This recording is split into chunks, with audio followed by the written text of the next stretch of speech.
اور میں آپ کو بتاؤں یہ اس لیے نہیں ڈیلیور ہوا. آج میں آپ کو ایک بڑی انسائڈر رپورٹ دیتا ہوں. یہ آپ کے پاس گیس آ رہی تھی کتنے کی مارکیٹ میں $14. آپ کے پاس میں پچھلے حکومت کی بات کر رہا ہوں. ان کو میں نے خود عدنان پرائم منسٹر کے ٹیبل پہ جا کے سمری رکھی کہ یہ جی آپ کو $9 کا ملے گا. علی زیدی صاحب جو ان کے منسٹر تھے وہ اس کو اپروو نہیں کر رہے تھے. $14 اور $9 کی آپ کو ملی کیوں نہیں آپ نے دی. اور آج $5 پہ ہے گیس. یہ $5 پہ اور یہ گورنمنٹ بھی نہیں لے رہی. تو مجھے بتائیں یہ آپ کس طرح اپنی پالیسیز آگے چلاؤ گے, کس طرح آگے چلو گے. ہم ہر جگہ بہت ٹائٹ ہیں, ہمارے پاس ڈالر بالکل ہے نہیں ہے. ہم اس وقت بالکل وہ کہتے ہیں نا کرچز کے اوپر ہے. اب ان کرچز کے اوپر نکالنا کس طرح ہے. میں بار بار اس چیز کو کلمنیٹ کرتا ہوں عدنان کہ جب تک آپ نیشنل گورنمنٹ پہ نہیں آئیں گے اور یہ جو وچ ہنٹ ہے ایک آدمی کی اس کو آپ کو ختم کرنی پڑے گی. آپ نے وچ ہنٹ پہلے زرداری کی بھی کی ہے, نواز شریف کی بھی کی ہے, and you gain nothing out of it accept political fractures.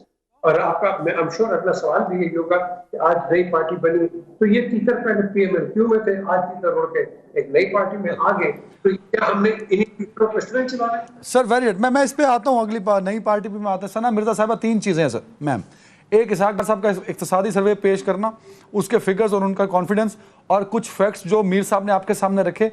اور دوسری طرف ہے حقیقت, وہ ہے خرچے. وہ اس قدر ہیں کہ آؤٹ آف کنٹرول ہوتے جا رہے ہیں. وزراء کی سینچری ہونے والی ہے میم, تو حکومت کو اپنے ان ساری چیزوں کو سامنے رکھیے. تو کیا آپ کا تجزیہ کیا کہتا ہے آپ کل جو بجٹ پیش ہوگا میم؟ پالیسی ایکسپیکٹیشن نہیں کرنی چاہیے کہ یہ کوئی عوام دوست بجٹ ہوگا, کیونکہ جو پریکٹیکل گراؤنڈ پہ لوگ ہیں ان کو پتا ہے کہ آئی ایم ایف نے جس طریقے سے ہم اس گورنمنٹ کو ٹائٹ کیا ہوا ہے, بہت ہی مشکل لگتا ہے کہ یہ ایسا کچھ. ثنا میم قطع کلامی کی معافی, آپ نے اتنا عرصہ خبریں پڑھی اور بڑی بڑی پرانی صحافی ہیں, اتنے بجٹ آپ کے سامنے پیش ہوئے, کیا کبھی آپ نے یہ خبر پڑھی تھی کہ یہ بجٹ عوام دوست بجٹ ہے؟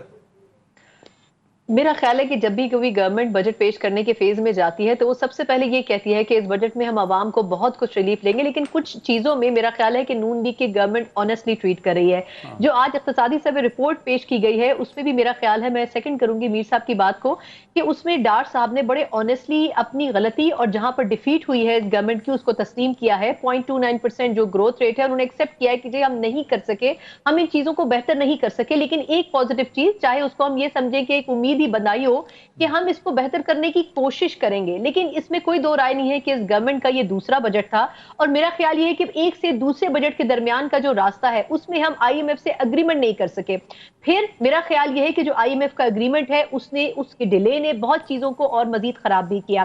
اور جو شہباز شریف صاحب کا اسٹیٹمنٹ ہے کہ جی اگر تو یہ آئی ایم ایف کا اگریمنٹ نہیں ہوتا تو قوم جو ہے اس کا عزم اور حوصلہ بلند ہے, اس کا مطلب یہ ہے کہ ابھی بھی یہ چانس موجود ہے کہ آئی ایم ایف سے اگریمنٹ شاید ہو سکے شاید نہ ہو سکے, اور اگر وہ 30 جون تک نہیں ہوتا تو وہ اماؤنٹ بھی ہمارا جو ہے وہ ابسلیٹ ہو جائے گا, وہ ڈوب جائے گا. تو میرا خیال یہ ہے کہ اس بجٹ میں کنسٹرینٹس بہت زیادہ ہیں. یہ گورنمنٹ کوشش ضرور کرے گی کہ عوام کے لیے کچھ نہ کچھ کیا جائے, لیکن بہت زیادہ کچھ دینے کے لیے اس گورنمنٹ کے پاس موجود نہیں ہے. ثنا میم میں بالکل, اسحاق ڈار صاحب نے بڑا کانفیڈنٹلی چیزوں کو اون کیا, بڑی اچھی بات ہے.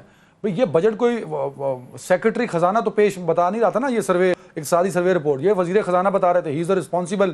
وہ یہ بھی بتاتے کہ بھائی ایک سال میرے پاس رہی وزارت خزانہ, ہماری حکومت کے پاس, ہم ڈیلیور نہیں کر سکے, اگر یہ چیزیں اچیو نہیں ہوئیں, یہ سروے یہ بتا رہا ہے, تو اگلے مالی سال میں ہم ان چیزوں کو ایسے کر کے اس طرح اس پلان کے ساتھ اچیو کر پائیں گے. تو وہ بھی تو بتاتے میم, امید تو دلا دی کہ اچھا ہوگا, پر کیسے ہوگا یہ نہیں بتایا.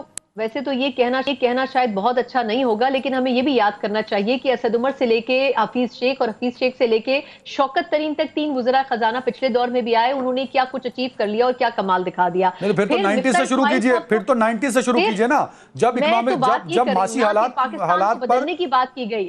میں تو پاکستان کو بدلنے کی بات کر رہی ہوں نا, کہ اکانومی کے حوالے سے بہت دعوے کیے جاتے تھے.